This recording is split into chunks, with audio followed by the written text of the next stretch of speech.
In this guide, I'm going to show you how to restore an archived app on Android. This is Aiden from JustPause, and before we get into this guide, make sure to like the video and subscribe to the channel with all notifications on. It really does help with the channel and it lets us know that you want more content like this, so we greatly appreciate it. If at any point throughout this guide you did have any questions, just ask them down in the comment section below and we can help you out further. I'm going to be doing my best to reply to every single comment down there.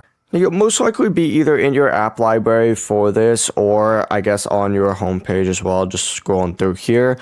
But essentially what you need to do is find the faded app icon on your home screen or in your app drawer. Archived apps pretty much have a small little archive symbol over their icon and it's a little bit faded compared to the normal app icon.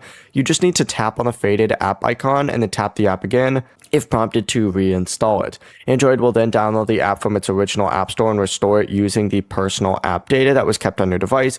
You can also open up your settings and then you could go to your apps and select it on there and choose to re-download it from the Google Play as well. But it's easier to just find it in your app drawer and you can always search for it and then just select it again and you're good to go. Now it must still be available in the Google Play Store and your device still needs to have enough free storage to download again, but that's really the only prerequisites. Before you do leave, make sure to like the video and subscribe to the channel with all notifications on. It really does help with the channel and it lets us know that you want more content like this. We'd greatly appreciate it. And if at any point throughout this guide you did have any questions, just ask them down in the comment section below and we can help you out further. I'm going to be doing my best to reply to every single comment down there. Peace.